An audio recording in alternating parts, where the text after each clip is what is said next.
Alright, hey guys, Simon here, and we are in the Sapling server again. So, what Erndo is doing is he's adding the super flat creative into the game, so there's an extra world basically.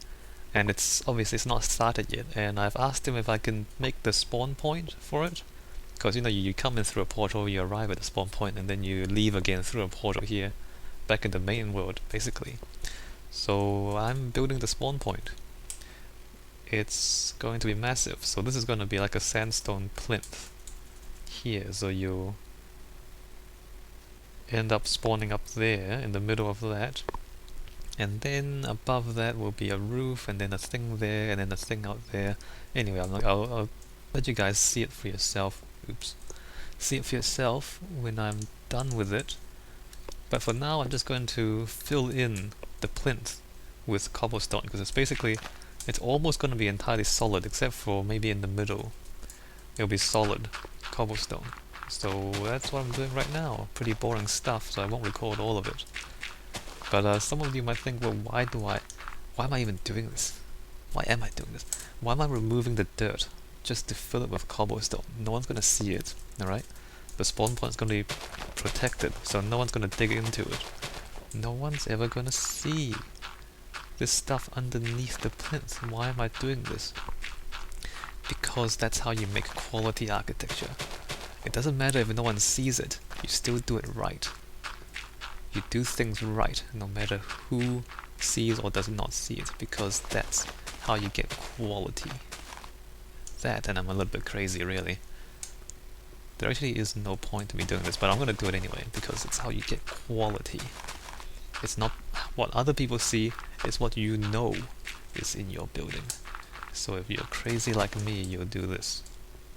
Even in creative. Even when nobody's ever gonna see it. You're going to fill the foundation with cobblestone. Because you don't like dirt. Anyway, I'll just keep going here for now. And I'll come back when I've filled in the plinth. So this is not gonna take me a long time, but it is creative, so I decided to go a little bit crazy. What could it be? What could it be? Oh, actually, before I take a break here, or take a break from the recording here, some things you might want to look up. Aldo Rossi. These are architects. There's another guy called Aldo Rossi, and I think he's like an underwear model. So if you search Aldo Rossi, you'll find an architect, some architecture, and then like a muscular guy wearing underwear, like jockey shorts. So not the jockey shorts guy, the other guy is what I'm talking about. Anyway, so Aldo Rossi, Louis Kahn, and maybe Carlos Scarpa. I'm not sure if I spelled Scarpa anyway. So these are 3 architects, and you might want to just look at those. Just go into Google search and look up some images. That's the kind of style I'm thinking. So it's kind of abstract, using basic shapes, but massive and large. But not so much Carlos Scarpa, but just really big, basic shapes. If that makes sense. Actually, let me just look up one more thing. Surrealism. I forgot the guy's name. Surrealism. He's a surrealist painter. I forgot his name. Let me look it up quickly if I can. Well, this is not helping. This is not helping at all.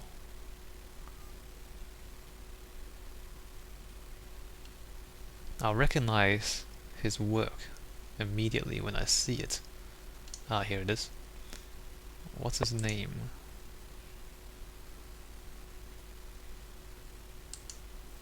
No, this is a guy copying him. This is not him. This is not him. It's a guy copying his work.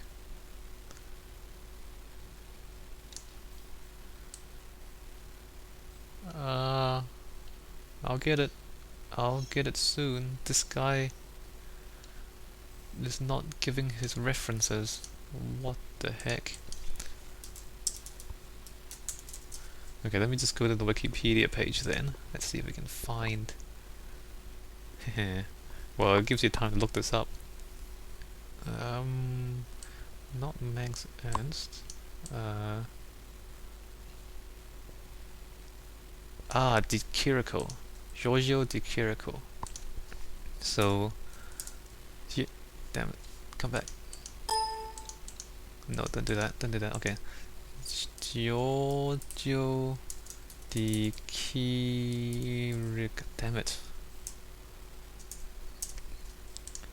So...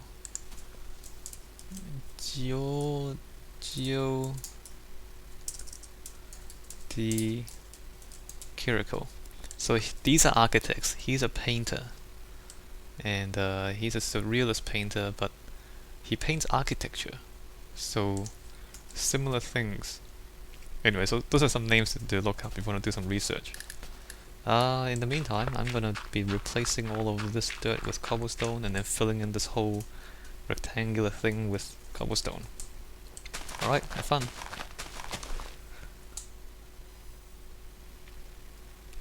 Alright, so we're up to here. I've got Dark Prophet over there working with me, over there at the other side.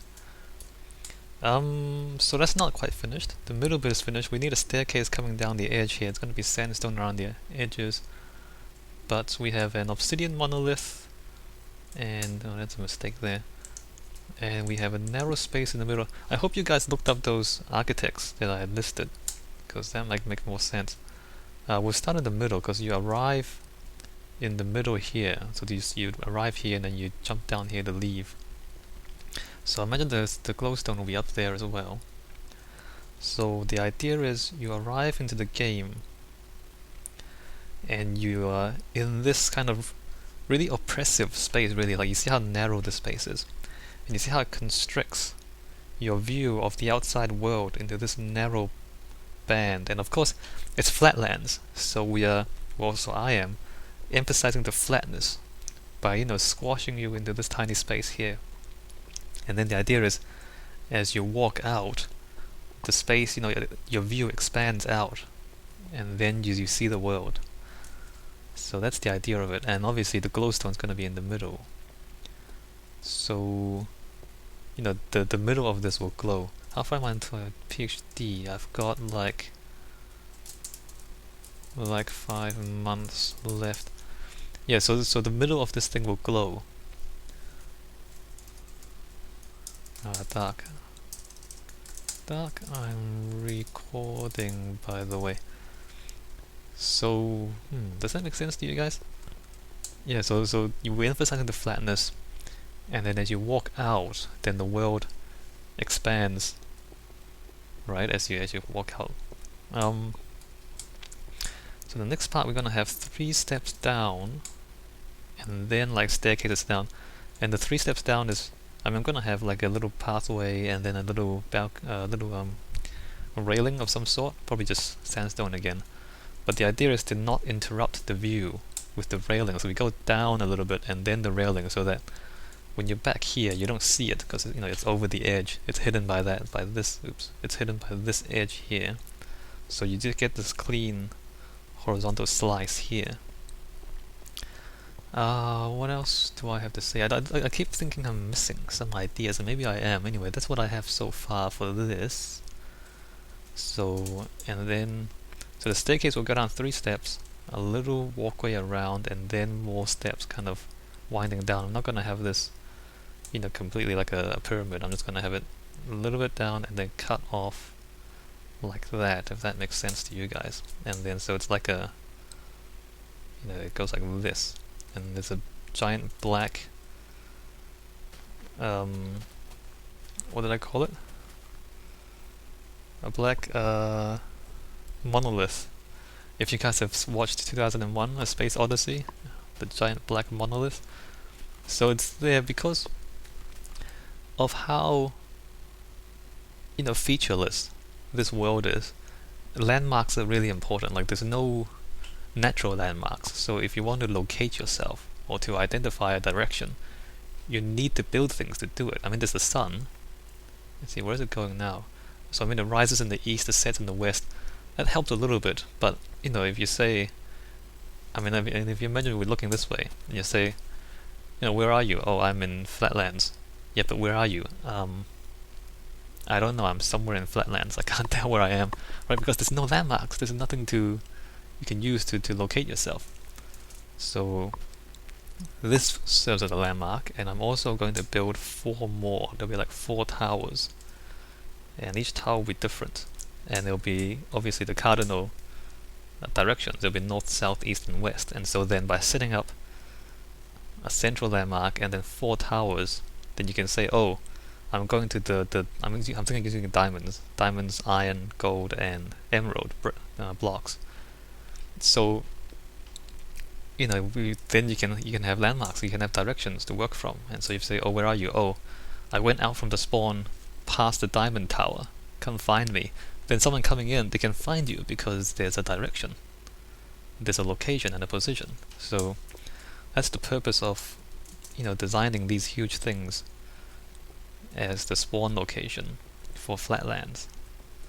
And you know, this just creating some architectural drama, if we want to call it that. Just, you know, starting with this constriction and then expanding outwards. And that's really dark. The glowstone really needs to extend upwards.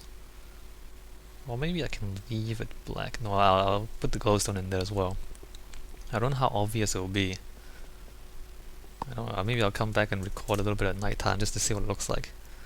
So I don't expect to have any lights on the outside, so it'll be like this black shape against the sky. And then this thin layer of light in the middle, which is pretty cool, I think. Alright, so I guess I should go back to building. I think that's all I have to say for the moment.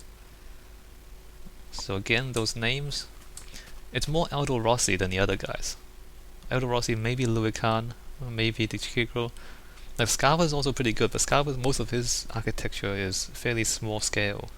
So Rossi, Kahn, Di Chirico, they probably are the more useful references for this.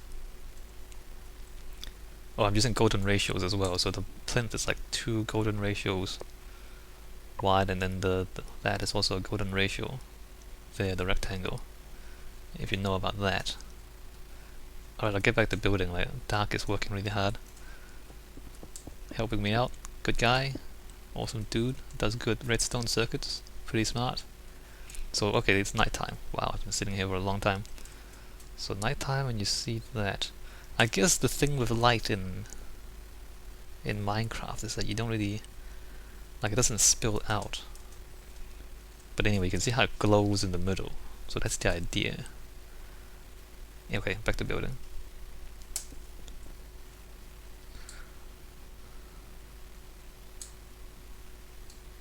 Alright, so we've made progress. No, of course we make progress. So we're filling in the bottom with cobblestone, and I've made a staircase there. So there's gonna be roads from the middle outwards. So there's gonna be a road, and I guess a road around it. The staircase goes up from the road, and I guess from right there as well. Yeah, basically that. So I've got Dark Prophet working with me still, Dark Prophet 19, and Drowning Fish. What's his number? Drowning Fish 123 is working with me here as well, building the stairs. So I designed the stairs, and I think I'll let them copy the stairs just because it's a bit more interesting than placing cobble. So I'll let them do that if they want to do it. Yeah, so we're gonna copy the stairs all around the 4 sides. So it's gonna be like a giant plinth, a giant monolith. I wonder if the monolith should be taller. Looking at it now, it seems like the scale's a little bit off. Anyway, I'll think about that later. Yeah, so it's like a giant build that's taking a long time, even in creative, mostly because I insist on filling the bottom of it with cobblestone, even though nobody's ever gonna see it. Not entirely sure why I'm insisting on that, but you know, even if people don't know it's there, I know it's there. It's about honesty, right? It's about integrity, architectural integrity. And it's a bit crazy. It's a bit crazy in Minecraft, and I understand that. But you know, in the real world, sometimes like a builder would just take shortcuts. Like if you're building a wall, you take shortcuts. You don't put everything in the right place and just cover it up, and you pretend that everything's alright. That's not how you get quality. You know, that's how you get bad quality buildings. Like it falls apart after a few years, and then you wonder what's going on. It's because the guy building it didn't care enough about it to do it right. Like they take shortcuts and that kind of stuff. Anyway, it doesn't really matter for Minecraft, of course. It's more a philosophy and a principle than anything. What is that? Trolling.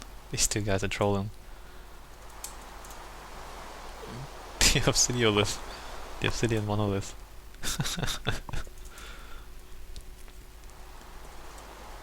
Alright, so the stairs are... should I wait till they finish? Or till I finish? Or should I kind of show you this? So, I guess one of the things you want to consider is how you see the... whatever it is you... Wait a minute, is that off-center? No, it's just the sign. The sign's throwing me off because the sign's off-center. That's right. Like one of the things you want to think about when you approach a building is how you see it, and this is something the Greeks did in Athens with the Pantheon. No, the Parthenon. The Pantheon, something else. The Parthenon, like you have this winding staircase going up to, or no, there's the Acropolis.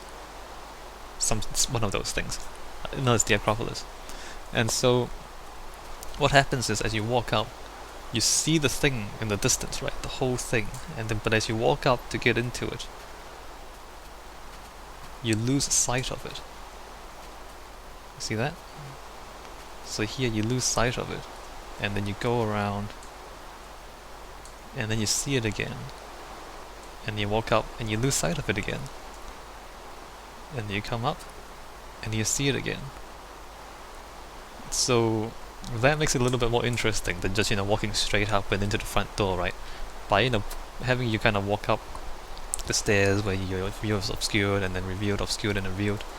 So every time it reveals, you're a little bit closer. So you kind of see it in the distance, and you walk up, it's obscured, and you walk up and it's a bit closer, and then obscured again, and then you go up and it's a bit closer. It just makes it a bit more interesting, right, the approach. So that's something that, you know, like people who aren't trained in architecture usually don't think about that, is not only what the building looks like from wherever you're looking at it, but also what it looks like from the person experiencing it. Like, you know, if it's a house, what is it like when you walk through the front door and into the lounge? You know, not just what the lounge looks like, but what it looks like as you walk into it. It makes it, there's a different thing going on there. It's not just the, you know, it's not really the same thing, if that makes sense. Anyway, that's something interesting to think about. I think Dark is doing, yeah, he's just doing the easy stuff first. That's good, we'll see how they go about it. So Dark is just gonna outline the middle walkway and then count the blocks and make the stairs. Drowning Fish is in fact doing the opposite. He's counting the blocks and making the stairs, and then putting the pathways in. It's interesting, the two different strategies. Don't know which one's easier, but we'll just let them figure it out. Is that right? Yeah, that's right. Okay, back to placing cobble. Wow, lightning. So yeah, back to placing cobble. I'll just do the boring stuff for now, because I've asked him to place cobble for a while, which is not the most fun, so I'll take over for this.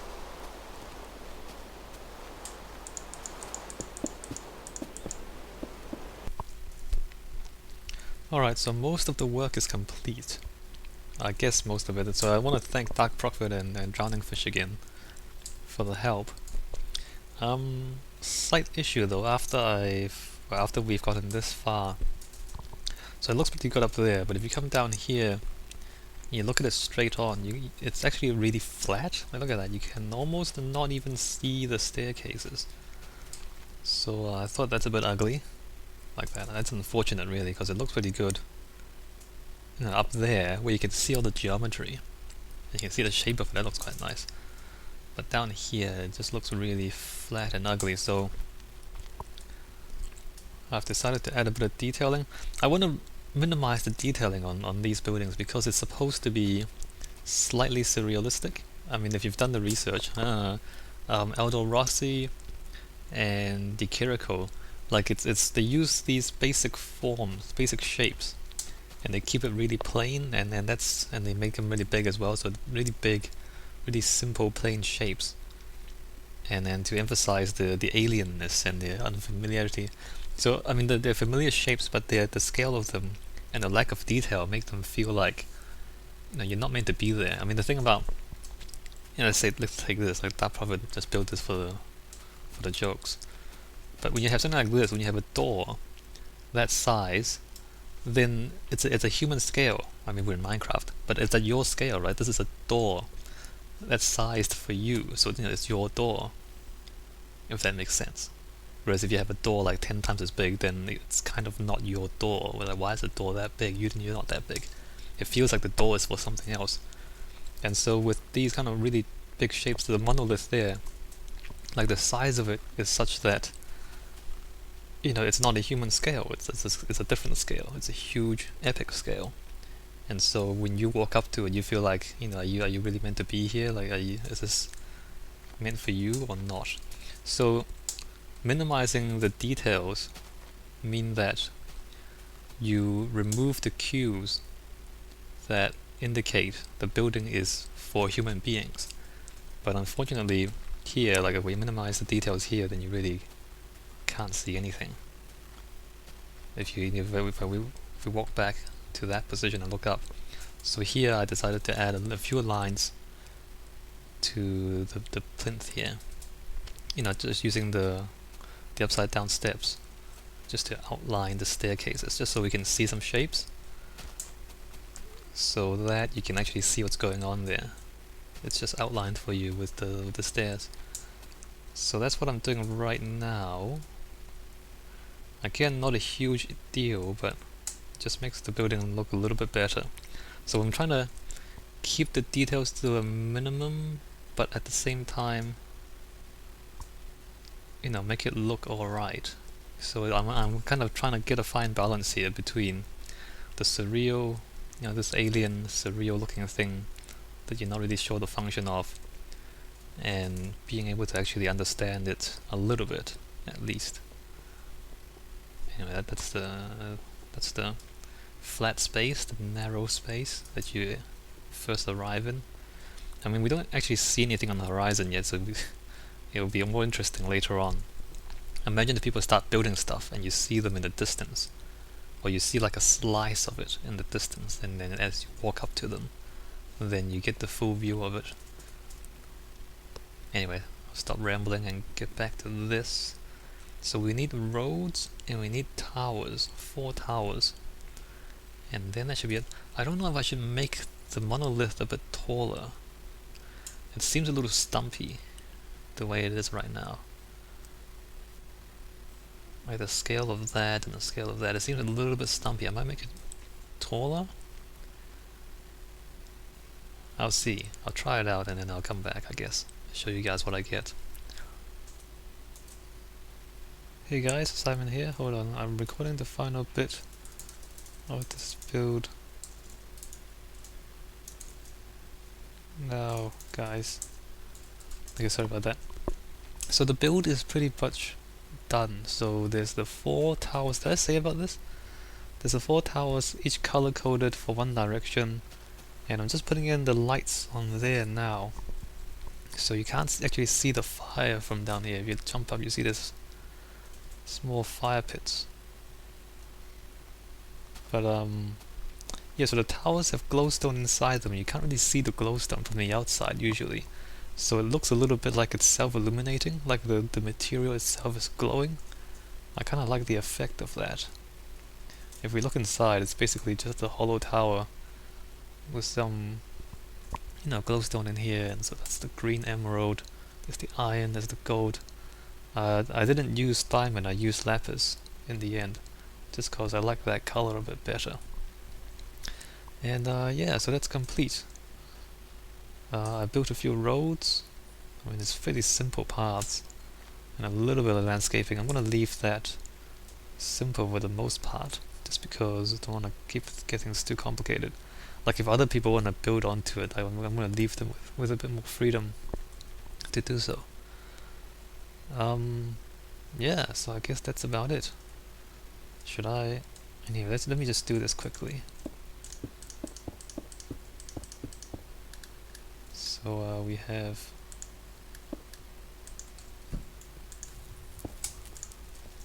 we have that,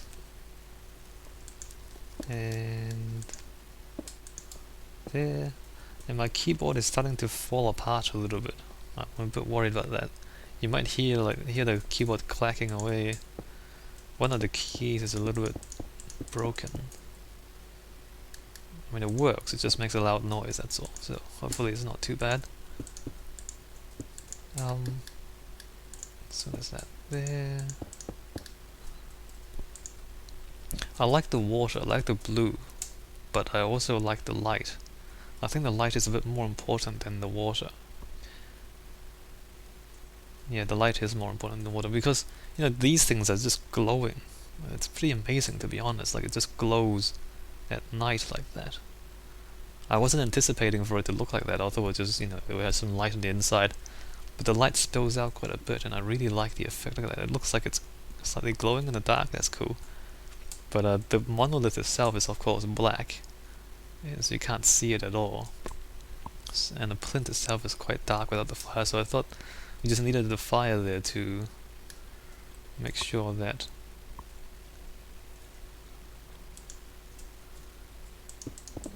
you can see it in the dark. Let's see.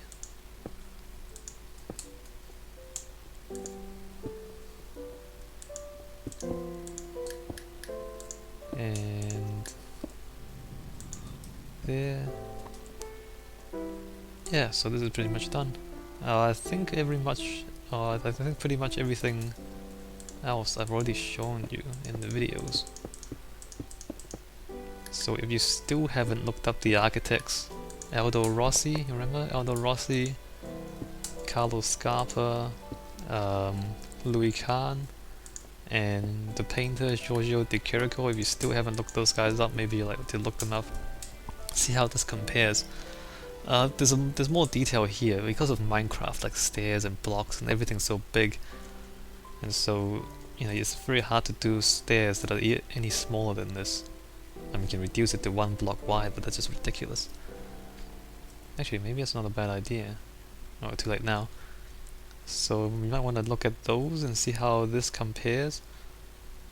I think there's a slightly more oriental flavor to this, slightly more Egyptian with the obelisk and with this sort of thing, but that's alright. I don't really know if where to stand to show you. Like, I've already shown you pretty much all the bits. I can go back to the spawn point and show you the view from there again if you want to.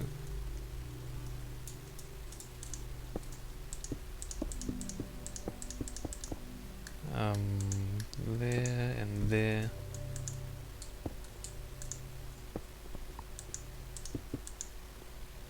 What? Okay. So that. And that's pretty much done. Pimp. Oh, okay, I don't know. I should tell him. I'm recording for YouTube though. I'll get back to you. I don't know if you guys know what he's talking about, but that's kind of funny. That can be our comedy section for this video.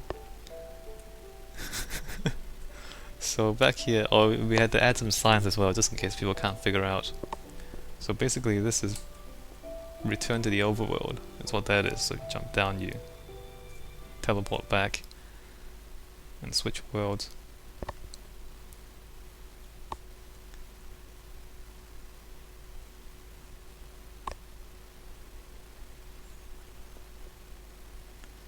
I don't know if that completely desynchronized the audio or not. It might have. Whoa, lag. So let me just walk back. Hopefully the audio is not completely broken now because I went through the world change twice. So yeah, as I said, you come in, you get this narrow slice of the world outside, and obviously there's still not much to see outside. Hopefully as people build more and more stuff, we'll see more things outside. But you kind of walk forward, and then you see the view opens up. Whoa, look at that. It's narrow and then whoa, opens up just like that. And then there's the whole world in front of you, and you can locate yourself. You can say, oh, my build is past the blue tower, just keep going and you find it. Or you can say, well, it's somewhere between the blue tower and the yellow tower. So these are interesting landmarks. Well, not that interesting, but useful landmarks. Differentiated enough and easy enough to recognize that you can just say where you are in relation to them. Alright, I'll just end the video here. I won't ramble on too much. I mean, if you want to see this, you can always just join the server and then have a look for yourself. Actually, no, you can't, because you need to be high enough rank to access the creative worlds. Anyway, if you join the server and hang around long enough and get to know people, you can come see this for yourself in person. Alright. I need to figure out what to do for the next video. See you guys later.